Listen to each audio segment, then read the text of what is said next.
Welcome to special live. నేను రమా మండువా. ఈరోజు లైవ్లో భాగంగా మనం తీసుకోబోతున్న టాపిక్ ఏంటంటే కొడాలి నాని అండ్ దెన్ వల్లభనేని వంశీ. వీళ్ళిద్దరూ కూడా ఈ రోజున జూనియర్ ఎన్టీఆర్తో రాయబారం చేస్తున్నారా అంటే అవుననే చెప్పాలి. అయితే తమ రాజకీయ భవిష్యత్తు కోసం రాయబారం చేస్తున్నారా, లేకపోతే తమని టీడీపీ శ్రేణుల నుంచి, లేకపోతే టీడీపీ ఏర్పాటు చేసిన ప్రభుత్వం నుంచి సేఫ్ గార్డ్ చేసేందుకు జూనియర్ ఎన్టీఆర్ దగ్గరికి వెళ్ళే ప్రయత్నం చేస్తున్నారా అనేది మాత్రం ఈరోజు చాలామందికి వస్తున్న సందేహం. కానీ అట్ ద సేమ్ టైం చూసినట్లయితే వీళ్ళిద్దరూ ఇప్పటికే జూనియర్ ఎన్టీఆర్తోని అత్యంత సన్నిహితంగా కూడా భేటీ అయి ఉన్నారు. తమ రాజకీయ భవిష్యత్తు గురించి కూడా వాళ్ళు జూనియర్ ఎన్టీఆర్తో చర్చించారన్న ఒక వాదన అయితే ఉంది. ఎట్ ద సేమ్ టైం మనం చూసినట్లయితే కూడా తిరిగి టీడీపీలోకి ఎంట్రీ ఉంటుందా అన్న ఒక ఆశ కూడా వాళ్ళలో కనిపిస్తుంది.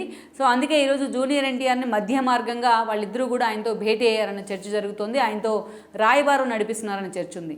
అయితే ఇక్కడ మనం ఒకటి హైలైట్ చేసుకోవాల్సిన అంశం ఏంటంటే ఈరోజు టీడీపీకి వచ్చిన విజయం, ఒక ఘన విజయం సందర్భంలో జూనియర్ ఎన్టీఆర్ మొన్నటి వరకు వ్యవహరించిన తీరుతో ఆయన్నే టీడీపీ శ్రేణులు పట్టించుకున్న పరిస్థితి లేదు. ఈరోజు అంతా లోకేష్, పవన్ కళ్యాణ్ జపం చేస్తూ ఉన్నారు టీడీపీ శ్రేణులంతా. జూనియర్ కూడా అటు రాజకీయంగా వంశీ లాంటి వాళ్ళు, కొడాలి నాని లాంటి వాళ్ళు సెల్ఫ్ గోల్ చేసుకుంటే ఇటు జూనియర్ ఎన్టీఆర్ కూడా సెల్ఫ్ గోల్ చేసుకున్నారు. ఆయన అటు సినిమాల పరంగా కావచ్చు, మిగతా విషయాల్లో కావచ్చు, టీడీపీతోని, చంద్రబాబు నాయుడుతోని, లోకేష్తోని తన సత్సంబంధాల విషయంలో కావచ్చు ఆయనే సెల్ఫ్ గోల్ చేసుకున్న పరిస్థితి, ఏదైతే ఓవర్ కాన్ఫిడెన్స్తోని. సో అలా ఈరోజు జూనియర్ ఎన్టీఆర్ను టీడీపీ డిజోన్ చేసుకునే సిచ్యువేషన్ ఆయనే కొని తెచ్చుకున్నారు. మరి అలాంటి జూనియర్ ఎన్టీఆర్ ఎంతవరకు వీళ్ళిద్దరినీ కాపాడగలరు? జూనియర్ ఎన్టీఆర్ చెప్తే చంద్రబాబు నాయుడు కానీ, లోకేష్ కానీ వినే పరిస్థితి ఉందా? వీళ్ళిద్దరూ కూడా ఎందుకు ఈ రోజున తారక్ను పదే కలిసే ప్రయత్నం చేస్తూ ఉన్నారు? గతంలో పూర్తి స్థాయిలో తారక్ని అనేక సార్లు సేఫ్ గార్డ్ చేసుకుంటూ అనేక సార్లు చంద్రబాబు నాయుడిని, లోకేష్ను విమర్శిస్తూ వచ్చిన వీళ్ళిద్దరూ ఈ రోజున టీడీపీ నుంచి తాము సేవ్ అవడం కోసం తారక్ని కలిసే ప్రయత్నం చేస్తూ ఉన్నారా? ఎంతవరకు జూనియర్ ఎన్టీఆర్ వీళ్ళని తిరిగి ప్యాంపర్ చేసే అవకాశం ఉంటుంది? ఎంతవరకు వీళ్ళకి మళ్ళీ మద్దతు ఇచ్చే అవకాశం ఉంటుంది? నిజంగా వీళ్ళని ఎంతవరకు ఆయన హోల్డ్ చేసే ప్రయత్నం చేస్తారు? ఇవన్నీ కూడా చాలా సీరియస్గా చర్చనీయాంశం అవుతున్నాయి. అందుకు కారణాలు కూడా ఉన్నాయి. ఎందుకంటే జూనియర్ ఎన్టీఆర్ అటు ఆయన తండ్రి హరికృష్ణ కానీ, మనం ఎన్నోసార్లు కొడాలి నాని, వంశీ గురించి, వాళ్ళ ఫ్లాష్ బ్యాక్ గురించి, వాళ్ళు టీడీపీలోకి ఎలా ఎంట్రీ ఇచ్చారు, వాళ్ళు సామాన్య కార్యకర్తలుగా ఎంట్రీ ఇచ్చిన ఎన్టీఆర్ ఫ్యామిలీ కారణంగా వాళ్ళకి ఎలా టికెట్ వచ్చింది టీడీపీ నుంచి అనేది మనం చెప్పుకున్నాం. ఒకరు గుడివాడ నుంచి, ఒకరు గన్నవరం నుంచి. అండ్ దెన్ గన్నవరం నుంచి గత ఎన్నికల్లో గెలిచిన తర్వాత ఆయన వెళ్ళిపోవడం జరిగింది. 2019 తర్వాత వంశీ, కొడాలి నాని 2014 కంటే ముందే వెళ్ళిపోయినారు. దెన్ 2019లో గెలిచి మంత్రి కూడా అయ్యారు ఆయన జగన్మోహన్ రెడ్డి క్యాబినెట్లో. సో ఇవన్నీ కూడా అలాంటి వాళ్ళిద్దరూ కూడా అటు పూర్తి స్థాయిలో వంశీ వెళ్ళిన తర్వాత ఇక కొడాలి నానికి ఇంకా భారీ సపోర్ట్ దొరికినట్లయింది.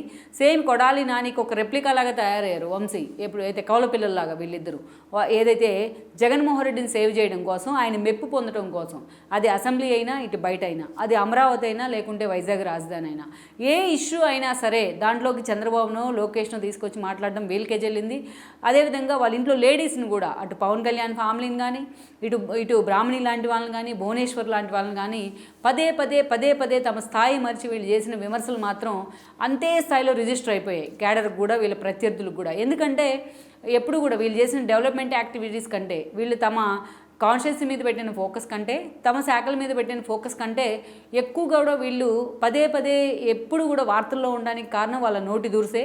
ఆ నోటి దురిసే ఈరోజు క్యాడర్ గుర్తుండిపోయింది. వాళ్ళు ఒకవేళ మంచి పనులు చేసి ఉండొచ్చు అటు గన్నవరంలో కానీ, గుడివాన, లేకపోతే అన్నిసార్లు వరుసగా గెలిచే సిచ్యువేషన్ ఉండదు. కానీ అలాంటివి కూడా ఈరోజు మరుగున పడిపోయేలాగా వాళ్ళ వ్యక్తిత్వం దిగజారింది ఈ రోజున. ఆ స్థాయిలో వాళ్ళని ప్రజలు మాత్రం వాళ్ళ నోటి దురుసు కిందే గుర్తుపెట్టుకున్న పరిస్థితి ఉంది. లీడర్స్ రాజకీయాల్లో ఉంటే పొలిటికల్ లీడర్స్ ఎలా ఉండకూడదు, ఒక ఎమ్మెల్యేనో, ఎంపీనో అయితే చట్టసభలను రిప్రజెంట్ చేస్తూ చట్టాలను చేసే ఒక హక్కు ఉంటుంది వాళ్ళకి. అలాంటి వాళ్ళు ఎలా ఉండకూడదు, ఎలా ప్రవర్తించకూడదు అనడానికి ఇలాంటి వాళ్ళే ఒక బెస్ట్ ఎగ్జాంపుల్, ఒక నాని కానీ, ఒక వంశీ కానీ. సో ఈ రోజును చూసినట్లయితే ఒక ఘోర ఓటమి అంచున వాళ్ళు నిలబడ్డారు. అది కూడా ఇక్కడ ఘోర ఓటమని మనం ఎందుకు అంటున్నాం అంటే, రాజకీయాల్లో గెలుపోవటములు సర్వసాధారణమే. చాలాసార్లు ఓడుతూ ఉంటారు, గెలుస్తూ ఉంటారు, మళ్ళా రీవ్యాంప్ అవుతారు ఫీనిక్స్ పక్షిలాగా చాలామంది.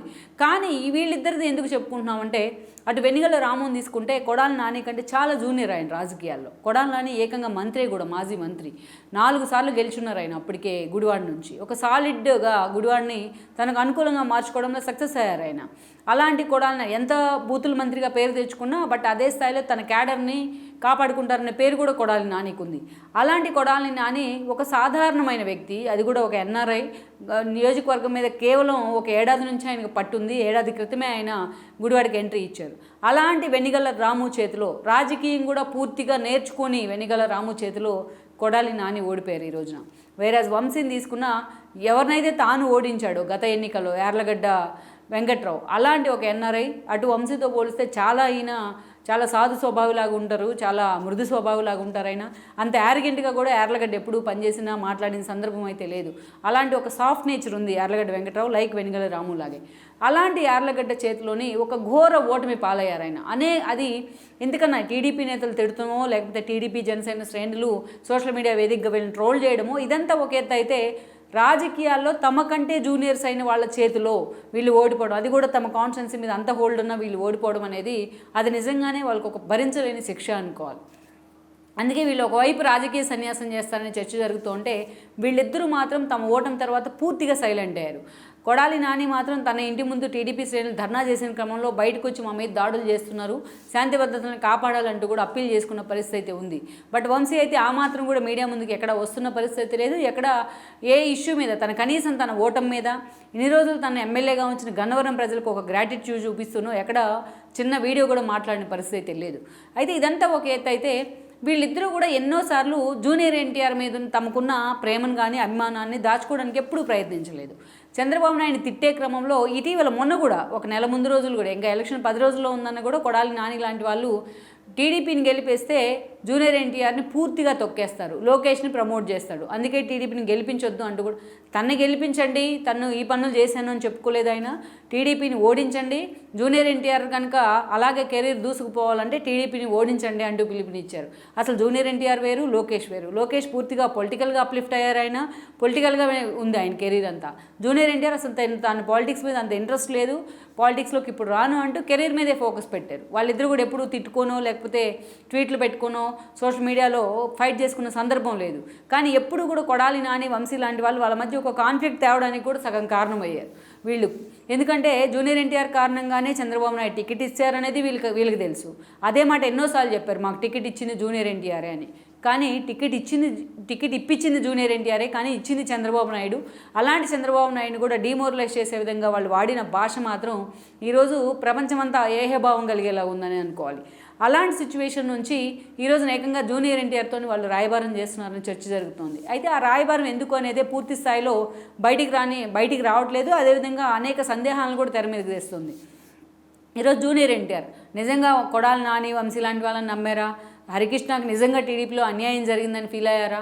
లేకపోతే తను నిజంగానే చంద్రబాబు నాయుడు, లోకేష్ పక్కన పెట్టారని అనుకున్నారో కానీ ఆయనే అన్నీ అనుకుని పూర్తిగా టీడీపీకి దూరం జరిగే ప్రయత్నం చేశారు ఆయన. యాక్చువల్గా ఆయన ఎన్టీఆర్ ఆహార్యం కానీ, తన తాత ఆహార్యం డిక్షన్లో కానీ, అదేవిధంగా డ్యాన్స్లో ఈజ్ కానీ, గ్రేస్ కానీ, ఇవన్నీ కూడా జూనియర్ ఎన్టీఆర్ని టీడీపీని ఓన్ చేసుకుంది. ఆయనకు నందమూరి అభిమానులు ఉండొచ్చు కాక, బట్ టీడీపీ శ్రేణులు కూడా అదే స్థాయిలో ఓన్ చేసుకున్నాయి. అదే స్థాయిలో సీనియర్ ఎన్టీఆర్ తరహాలో ఉండటం, అదే పేరు పెట్టుకుని ఉండడంతో టీడీపీ శ్రేణులు కూడా ఆయనలో ఎన్టీఆర్ అని చూసుకుంటూ వచ్చాయి చాలా రోజులు. అందుకే జూనియర్ ఎన్టీఆర్ సినిమాలు సక్సెస్ కావడంలో ఆయన ఫ్యాన్స్ పాత్ర ఎంత ఉందో టీడీపీ శ్రేణుల పాత్ర కూడా అంతే ఉంది. అందుకే జూనియర్ ఎన్టీఆర్ మీద అంత ఎక్స్పెక్టేషన్స్ ఉన్నాయి కాబట్టి ఆయన ప్రతి అడుగుని కూడా టీడీపీ శ్రేణులు ఫాలో అవుతూ వచ్చాయి, టీడీపీ అభిమానులు ఫాలో అవుతూ వచ్చారు. ఇక ఆ స్థాయిలో టీడీపీకి కూడా ఆయన ప్రచారం చేస్తున్నారు. చంద్రబాబు నాయుడు కూడా అదే స్థాయిలో జూనియర్ని ప్యాంపర్ చేశారు. ఇలాగా మనం చెప్పుకున్న అనేక కారణాలు వాళ్ళ మధ్య ఒక కాన్ఫ్లిక్ట్కి అయితే కారణమయ్యాయి అనుకోవాలి. బట్ అది దాని అంతటినీ పక్కన పెట్టి మళ్ళీ ఆ ఫ్యామిలీని కలుపుకునేలాగా హరికృష్ణ చనిపోయిన సమయంలో కూడా చంద్రబాబు నాయుడు ప్రయత్నం చేశారు. కానీ జూనియర్ ఎన్టీఆర్ మాత్రం అంత దగ్గరికి తీసుకోలేకపోయారు చంద్రబాబు నాయుడు.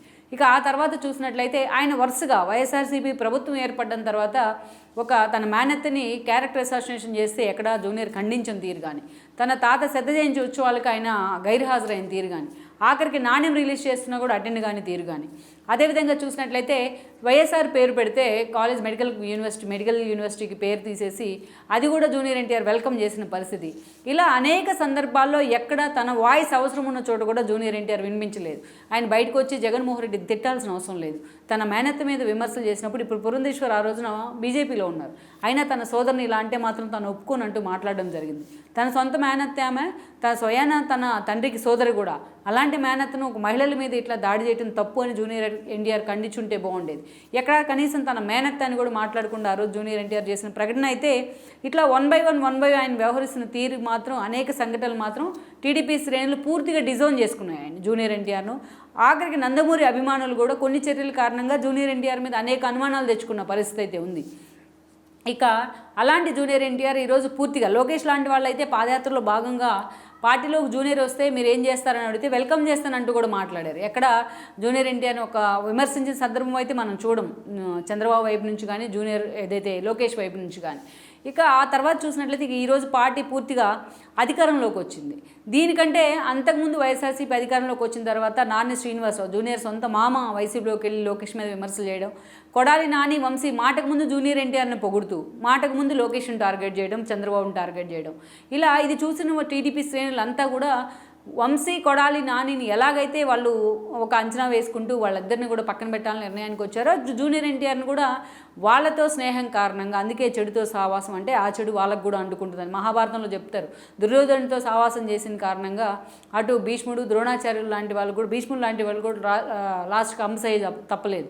అలా జూనియర్ ఎన్టీఆర్ కూడా వీళ్ళ ఎఫెక్ట్తోనే ఆయన్ని కూడా డిమోరలైజ్ చేసే ప్రయత్నం చేశారు వాళ్ళు. ఎప్పుడు జూనియర్ ఎన్టీఆర్ని పొగుడుతారు, చంద్రబాబు నాయుడు తిడతారు, జూనియర్ ఎన్టీఆర్ని ఆకాశానికి ఎత్తేస్తారు, లోకేష్ని హ్యూమిలేట్ చేస్తారు. అలా జూనియర్ ఎన్టీఆర్ని కూడా టీడీపీ శ్రేణులు డిజోన్ చేసుకోవడానికి వీళ్ళిద్దరూ కూడా ఒక కారణమనే చెప్పుకోవాలి. ఇక జూనియర్ ఎన్టీఆర్ మాత్రం అంతగా పట్టించుకోలేదు, వీటన్నిటిని లైట్ తీసుకుంటూ వచ్చిన పరిస్థితి. ఒక్క చిన్న ప్రకటన ఆయన ఎక్కడైనా ఈ స్థాయిలో మీరు విమర్శలు చేయడం కరెక్ట్ కాదు, రాజకీయం ఉంటే రాజకీయంగా మాట్లాడండి అంటే చాలా హుందాగా ఆయన గౌరవం నిలబడి ఉండేది. కానీ ఈరోజు టీడీపీ అధికారంలోకి వచ్చిన తర్వాత పూర్తి స్థాయిలో 11 సీట్లకే వైఎస్ఆర్సీపీ పరిమితం అయిన తర్వాత ఆయన ట్వీట్ పెట్టారు ఒకటి, అటు బాలకృష్ణకు, అదేవిధంగా ఇటు లోకేష్కు, అటు చంద్రబాబు నాయుడుకు ఏదైతే థ్యాంక్స్ చెప్తూ కంగ్రాచులేట్ చేస్తూ. బట్ ఆ స్థాయిలో వాళ్ళు స్పందించిన పరిస్థితిని అయితే మనం చూడలేదు జూనియర్ ఎన్టీఆర్ వైపు నుంచి. అలాంటి జూనియర్ ఎన్టీఆర్కే ఈ రోజున పార్టీతో యాక్సెస్ కోల్పోయారు ఆయన, అటు తన మామయ్యతో కానీ ఇటు లోకేష్తో కానీ. అలాంటి స్థితిలో జూనియర్ ఎన్టీఆర్ ఎంతవరకు వీళ్ళిద్దరు రాజకీయ భవిష్యత్తు మీద టీడీపీతో చర్చలు జరపగలరు, చంద్రబాబు నాయుడుతో చర్చలు జరపగలరు అనేది మనం పక్కన పెడితే, ఈరోజు తమ మీద భవిష్యత్తులో తాము గతంలో చేసిన ఏదైతే కొన్ని స్కామ్స్ ఏవైతే ఉన్నాయో, కొన్ని ఆరోపణలు ఏవైతే ఉన్నాయో వాళ్ళిద్దరి మీద, వాటికి సంబంధించి కేసులు కాకుండా చూడాలనే వీళ్ళు రాయబారం నడిపిస్తున్నారనేది ఇంకో లీక్, బయట నుంచి వస్తున్న లీక్. మరి ఎంతవరకు వీళ్ళిద్దరిని మరోసారి జూనియర్ ఎన్టీఆర్ ప్యాంపర్ చేసే ప్రయత్నం చేస్తారు, ఒకవేళ ఆయన కోరిన టీడీపీ అధినేత ఎంతవరకు కూడా వీళ్ళిద్దరిని బేర్ చేసే అవకాశం ఉంటుంది. బట్ లోకేష్ లాంటి వాళ్ళైతే చాలాసార్లు మాట్లాడారు, ఎక్కడున్నా తన తల్లిని అవమానించిన వాళ్ళని వదిలే ప్రసక్తే లేదంటూ కూడా ఆయన మాట్లాడుతూ వచ్చారు. సో ఈ కారణాలన్నీ కూడా ఈ ఓటమిని ముందుగా ఊహించలేకే వాళ్ళిద్దరూ రెచ్చిపోయిన తీరు ఈరోజు వాళ్ళిద్దరి రాజకీయ సమాధి కూడా గడుతోంది. ఇలాంటి పరిస్థితుల్లో రక్షణ కోసం జూనియర్ ఎన్టీఆర్ని సేఫ్ గార్డ్ చేసుకునే ప్రయత్నం అయితే చేస్తూ ఉన్నారు. మరి ఎంతవరకు జూనియర్ ఎన్టీఆర్ వీళ్ళిద్దరిని మరోసారి ప్యాంపర్ చేస్తారు, వీళ్ళిద్దరిని నిజంగానే దగ్గరికి తీస్తారా?